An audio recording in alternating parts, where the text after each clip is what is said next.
World top rankings ఉన్న యూనివర్సిటీస్లో ఎలాంటి IELTS రాయకుండా ఫ్రీ ఎడ్యుకేషన్ అండ్ స్కాలర్షిప్ అందుకోవాలంటే కాంటాక్ట్ విదేశ్ కన్సల్ట్స్.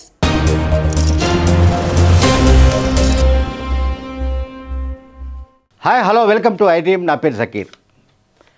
ఆంధ్రప్రదేశ్ ముఖ్యమంత్రి వైఎస్ జగన్మోహన్ రెడ్డి గారు ఆయన బహుశా పార్టీ స్థాపించి వైసీపీ స్థాపించి 13 ఏళ్ళే అయి ఉండవచ్చు. 13 ఏళ్ళ ప్రాంతీయ పార్టీ ప్రస్థానమే కావచ్చు. కానీ ఆయన చంద్రబాబు నాయుడుకు మించిన రాజకీయ చాణక్యాన్ని ప్రదర్శిస్తున్నారు. చంద్రబాబు నాయుడుకు మించిన రాజకీయ చాతుర్యాన్ని ప్రదర్శిస్తున్నారు. ఇది మనం అనేక యాంగిల్స్లో చెప్పవచ్చు, అనేక రకాలుగా విశ్లేషించవచ్చు. ఒకటి ప్రధానమైనది ఏంటంటే సంప్రదాయేతర పాలిటిక్స్. అంటే సంప్రదాయేతర అంటే మూస పాలిటిక్స్ కాదు, మూస ధోరణి రాజకీయాలకు ఆయన ఎప్పుడో స్వస్తి చెప్పాడు. మూస ధోరణి రాజకీయాలు కాదు, ఆయనదంతా కూడా సంప్రదాయేతర మూస ధోరణి ఎప్పుడో వదిలిపెట్టాడు. జగన్మోహన్ రెడ్డి గారు మూస ధోరణి తిరస్కరించి ఆయన ఒక కొత్త సంప్రదాయానికి తెరదీశాడు. ఒకటి. రెండోది ఆయన క్యాంపెయిన్ స్టైల్ చూడండి. అంటే ప్రచారంలో ఆయన మొదట 4 ప్రాంతాల్లో సిద్ధం అనే పేరిట ప్రజల్ని ఎన్నికల మూడ్లోకి తీసుకెళ్ళాడు ఆయన. ఓకే. అట్లాగే పోల్ ఎజెండాను కూడా ఆయన సెట్ చేశాడు.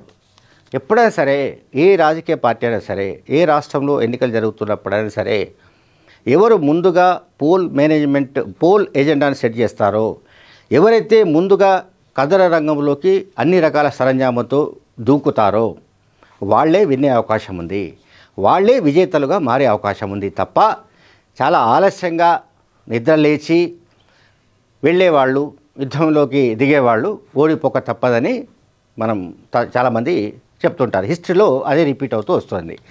సో ఇక మనం జగన్మోహన్ రెడ్డి గారికి పెరుగుతున్న క్రేజ్ ఏమిటి అనేది మనం వైజాగ్లో చూసాం. వైజాగ్లో ఇటువంటి క్రేజ్ వస్తుందని ఈవెన్ వైసీపీ వాళ్ళు కూడా అనుకోలేదు. ఇది వైసీపీ శ్రేణులు చెప్తున్న మాట. నేను వైజాగ్కు సంబంధించిన కొంతమంది రాజకీయ నాయకుల్ని, వైసీపీకి సంబంధించిన వాళ్ళను, ఇంకా కొంతమంది ప్రో టీడీపీ ఉన్న వాళ్ళతో కూడా మాట్లాడినప్పుడు ఎవరు ఈ స్థాయిలో జన సందోహాన్ని, ఒక జన సముద్రాన్ని తాము ఊహించలేదని చెప్తున్నారు. దీనికి కారణం ఏంటంటే ఒక ట్రెండ్ని సృష్టిస్తూ వస్తున్నాడు జగన్మోహన్ రెడ్డి గారు. చూడండి, ఒకటేమో ఫస్ట్ సిద్ధం సభలు, ఆ తర్వాత బస్సు యాత్ర. ఈ బస్సు యాత్ర చూడండి, ఎలక్షన్స్ ఇక నోటిఫికేషన్ రాబోతుంది అనగానే బస్సు యాత్ర ప్రారంభించేశాడు ఆయన. దానికి ఒక షెడ్యూల్ ప్రకటించేసి 21-22 డేస్ ఇడుపులపాయ టు ఇచ్చాపురం వరకు ఒక బస్సు యాత్ర షెడ్యూల్ ఖరారు చేసేసి ఆయన బయలుదేరి వెళ్ళిపోయాడు. ఇప్పుడు 20 డేస్ అయిపోయింది కూడా, 21 రోజు కొనసాగుతోంది. కనుక అంటే నేను చెప్పేది ఏంటంటే, ఒకటి ఆయనకు ఉన్న ప్లానింగ్, ఆ ప్లానింగ్ ఎగ్జిక్యూషన్కు సంబంధించి ఆయన వెనుక పనిచేస్తున్న టీమ్స్, ఆయన వెనుక పనిచేస్తున్న వాళ్ళు రకరకాలుగా ఉన్నారు. అంటే ఆర్థిక పరిస్థితులు చూసేవాళ్ళు కానీ, ఆ ప్లానింగ్ చేసేవాళ్ళు తలసిన రఘురామ్ ఉన్నారు, అండ్ మీకు సజ్జల రామకృష్ణారెడ్డి ఉన్నారు, ఇంకా చెప్పాలంటే వైవి సుబ్బారెడ్డి ఉన్నారు, ఇంకా మరికొందరు కూడా ఆయన పర్యటనలకు సంబంధించిన మొత్తం డిజైన్ చేసి ఆల్రెడీ బస్సు యాత్ర ప్రారంభమైపోయింది.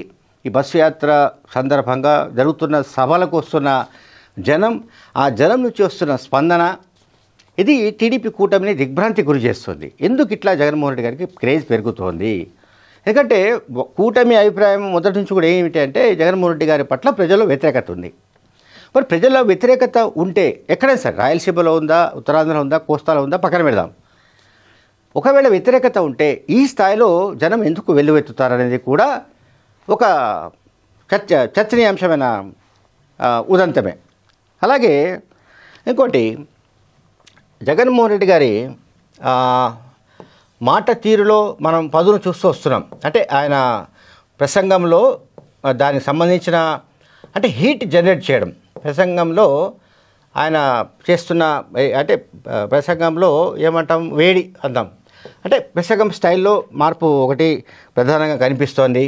అండ్ మేనేజర్ కావచ్చు, ఇంకా చెప్పుకుంటూ పోతే చాలా ఉన్నాయి పాయింట్స్. రాజకీయ పరిణతి కూడా చాలా పెరిగినట్టుగా మనకు కనిపిస్తోంది. ఇదివరకటి కంటే కూడా. అంటే జగన్మోహన్ రెడ్డి గారు ఈ 13 ఇయర్స్ ప్రస్థానంలో మనం ఒకసారి గమనిస్తే 2014 to 2019 ప్రతిపక్ష నాయకుడిగా పనిచేశాడు. సో ఇప్పుడు ముఖ్యమంత్రిగా 5 ఏళ్ళు పూర్తి చేసుకున్నాడు. సెకండ్ టైం రావడానికి సంబంధించి చూడండి, మనం మెజార్టీ సీట్లను గెలుచుకుని అధికారులకు వస్తామని లేకుంటే ఇంకోటని కాకుండా ఆయన సిలబస్నే మార్చి పారేశాడు. ఈ సిలబస్ ఏంటంటే అక్కడున్న 175కి 175 అనేది ఒక కొత్త సిలబస్. ఇది నిజానికి ఇది బహుశా నాకు తెలిసి ఏ రాష్ట్రంలో కూడా ఏ ముఖ్యమంత్రి కూడా ఇటువంటి ఆత్మవిశ్వాసంతో బహుశా ఇటువంటి నినాదంతో వెళ్ళారని అనుకోవడానికి లేదు. వెళ్ళే అవకాశం ఉన్నట్టుగా కూడా మనం అంచనా వేయలేం. ఎందుకంటే 175కి 175 అనేది కానీ 25కి 25 పార్లమెంట్ సీట్స్ అనేది కానీ ఇది జనరల్గా పబ్లిక్లో డైరెక్ట్ సూటిగా తాకే వ్యవహారం.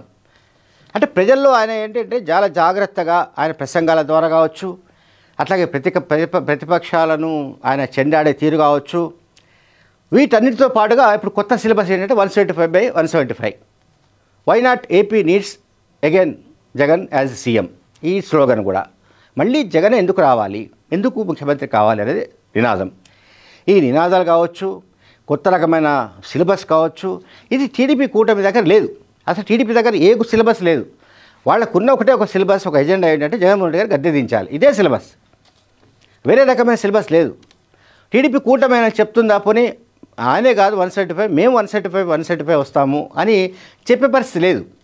ఎందుకంటే వాళ్ళకి రాయలసీమలో మైనస్, ఉత్తరాంధ్రలో మైనస్, కృష్ణా, గుంటూరు, ప్రకాశం, నెల్లూరు ఈ 4 జిల్లాలపైన కొంత వాళ్ళకు హోప్ ఉంది.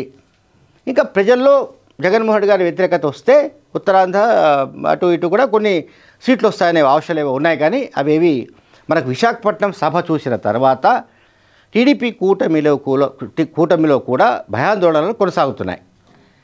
ఎందుకంటే ఈ జనం లక్షలాది సంఖ్యలో సిద్ధం సభలకు అలాగే వచ్చారు, మేమంతా సిద్ధం సభలకు కూడా అలాగే వస్తున్నారు. సో ఇంకా నెక్స్ట్ బహుశా 2-3 సభలు ఉన్నట్టుగా నేను అనుకుంటున్నా. ఇచ్చాపురం దాకా ఈ యాత్ర కొనసాగబోతుంది. అలాగే ఇంకోటి నేను మొదట్లో చెప్పా, అంటే ఆయన ఏ రకంగా ఇది క్యాంపెయిన్ మొదలుపెట్టారు, ఆ క్యాంపెయిన్తో ఎట్లా ఎలక్షన్ మూడ్లోకి ప్రజల్ని తీసుకొచ్చారు, పోల్ ఎజెండా ఎట్లా ఖరారు చేశారు అనే దానికి సంబంధించి ఒకటి. రెండోది అభ్యర్థుల ఎంపిక కూడా ఆయన ముందే చేసేసాడు. చూడండి, అభ్యర్థుల ఎంపిక అనేది చాలా ఇంపార్టెంట్. ఇది అభ్యర్థుల ఎంపిక వీళ్ళు ఎవరు టీడీపీ కూటమిని నిద్ర లేవక ముందే వైసీపీ అభ్యర్థుల ఎంపిక పూర్తయిపోయింది.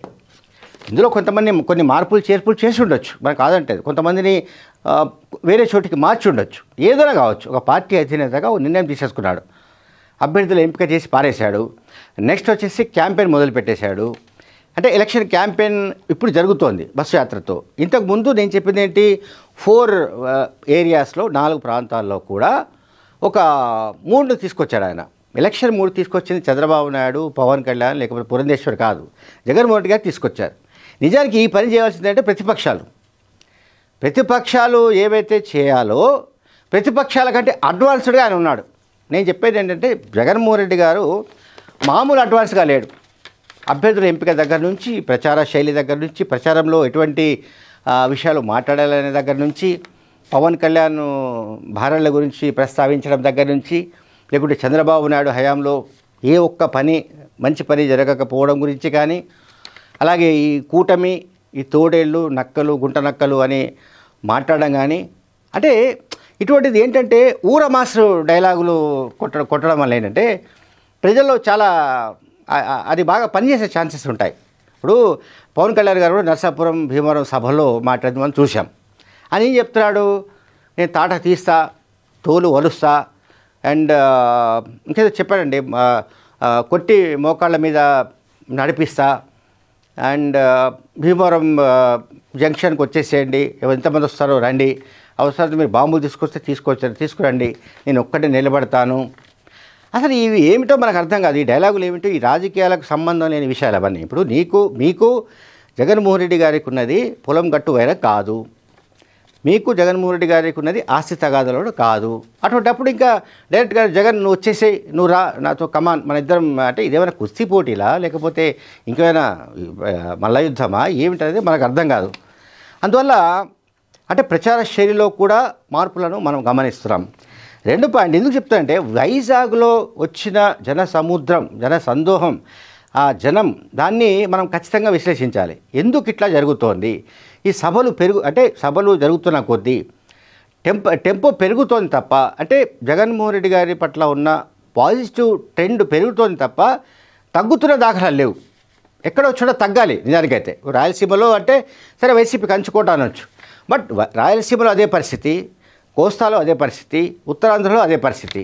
అంటే ఆల్మోస్ట్ అక్రాస్ ఏపీ అన్ని చోట్ల కూడా వైసీపీ వైపు జనం మొగ్గు చూపుతున్నట్టుగా కనిపిస్తోంది.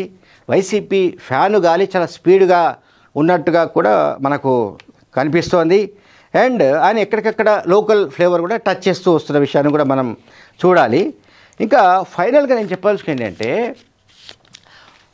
ఏ రాజకీయ నాయకుడికైనా సరే, ఏ పార్టీ అధినాయకత్వకైనా కావాల్సింది ఏంటంటే ముందుగా ఆయన పట్ల ఆయనకు విశ్వాసం ఉండాలండి. జగన్మోహన్ రెడ్డిలో మనం అది గమనిస్తున్నాం. ఆయనలో ఒక అంతులేని విశ్వాసం కనిపిస్తుంది. మనం మళ్ళీ అధికారులకు రాబోతున్నాము, మళ్ళీ మనం అధికారులకు వస్తాము, ఎందుకంటే మనం ఇన్ని మంచి పనులు చేశాము, ఇన్ని లక్షల కోట్ల రూపాయలు మనం పేద ప్రజలకు పంపిణీ చేశాము, అర్హులైన వాళ్లకు మనము లబ్ధి చేకూర్చాము, కనుక వాళ్ళంతా జగన్ వైపే ఉండాలని ఆయనేమీ అనట్లేదు. కానీ మీకు మంచి జరిగితే నాకు ఓటు వేయండి అని చెప్తున్నాడు. ఇది డైరెక్ట్గా తాకే వ్యవహారం. ఇంకా ఎట్లాగో వాలంటీర్ల వ్యవస్థ, గ్రామ సచివాలయ వ్యవస్థ, మిగతా ఏవైతే ఆయన విప్లవాత్మక నిర్ణయాలు తీసుకుని అమలు చేస్తూ వస్తున్నాడో ఈ 5 ఏళ్లుగా, వీటి ఫలితాలు కూడా ఈ ఎన్నికల్లో వచ్చే అవకాశం ఉంది. వాటి ఫలాలు ఎన్నికల్లో వైసీపీకి వచ్చే అవకాశం ఉన్నట్టుగా జగన్మోహన్ రెడ్డి గారు భావిస్తున్నారు. అండ్ అందువల్లనే ఆయనలో అంతులేని విశ్వాసం కనిపిస్తోంది. ఈ అంతులేని విశ్వాసం గురించి ఎందుకు మాట్లాడుతున్నానంటే, ఎప్పుడైనా సరే ఒక పార్టీ అధ్యక్షునికి, సారథికి అటువంటి ఆత్మవిశ్వాసం కనుక ఉంటే అది పార్టీ క్యాడర్లో, ప్రజల్లో కూడా ట్రాన్స్లేట్ అవుతుంది. అంటే వాళ్ళలో కూడా ఏమంటాం ఆ ఉష్ణోగ్రత ప్రవహిస్తూ ఉంటుంది. బట్ ఇక్కడ టీడీపీ కూటమిలో అటువంటి విశ్వాసం కనిపిస్తున్న దాఖలా లేవు.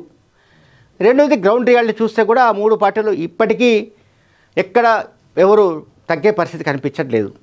ఆ 3 పార్టీల కుంపట్లు వ్యవహారము రోజు మనం చూస్తూనే ఉన్నాం. సో ఎనీహౌ మొత్తం మీదైతే జగన్మోహన్ రెడ్డి గారికి వస్తున్న జనం, ఆయన ప్రచార శైలి, లేకపోతే ఆయన కొత్తగా సృష్టిస్తున్న ఒక ఒరవడి, ఎప్పుడైనా అందరూ నడిచే దారిలో నడవడం అనేది ఒక పద్ధతి. కానీ అట్లా కాకుండా కొత్త దారిని సెలెక్ట్ చేసుకోవడం, ఆ కొత్త దారికి ప్రజల్ని అలవాటు చేయడం, ఆ కొత్త దారి పట్ల ప్రజలు నమ్మే విధమైన ఏర్పాట్లు చేయడం, ఇవి సంచలనమైన విషయాలుగా మనకు కనిపిస్తున్నాయి. Thank you very much.